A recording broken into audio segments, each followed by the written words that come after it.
Welcome back. The Australian government has had strong support for Israel. There was some pushback from the Foreign Minister Penny Wong this week that said hostilities needed to be paused for more humanitarian aid to be provided. The ambassador to Australia, the Israeli ambassador, said, in his view, there is sufficient aid. Joining me now is Assistant Trade Minister Tim Ayres. Some more on this and the rest of the day's news. Thank you for your time.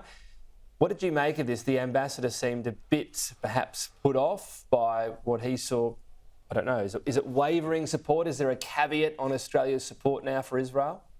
Well, the Foreign Minister's had an entirely consistent position all the way through this. That is, that this unspeakable atrocity by Hamas into Israel is utterly condemned, and the Australian government has condemned it, along with not just governments around the world, but you know, I think there has been revulsion around the world for this extraordinary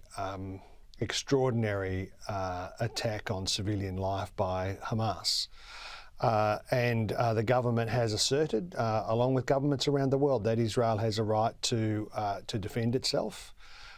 But Minister Wong has made the point as well from the day of this atrocity by Hamas all the way through that it is very important, fundamental to protect civilian life. And I listened to some of, not all of, the Israeli ambassador's contribution. But I don't think there's much disagreement between people here in Australia that civilian life is very important, whether they're Israeli citizens or citizens in the Palestinian citizens in Gaza. It is very important to protect civilian life. So I think just about everyone would agree with that.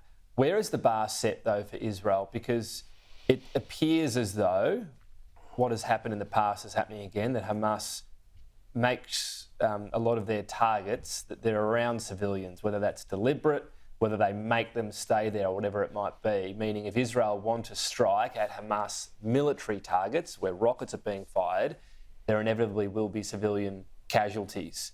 So is the bar for Israel set too high if people say no civilian can be hurt, given Hamas tactics and given you're saying Israel should be able to defend itself?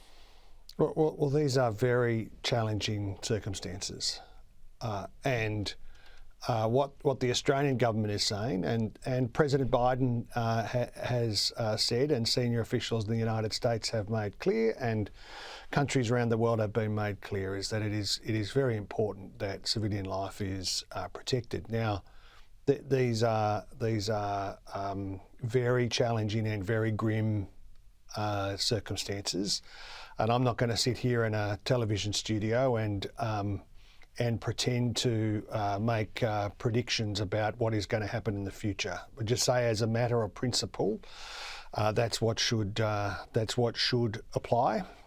And the Australian government's got we've got some issues here that the Prime Minister and the Foreign Minister have been very focused on, making it really clear we condemn this revolting assault on civilians in Israel, making it obviously clear that Israel has a right to defend itself, working with the rest of the international community to make sure, not just protecting civilian life, Tom, which is very important, but also, you know, there is, of course, a concern about how this proceeds. But also, Tom, we have to make sure we support Australians who are in the region.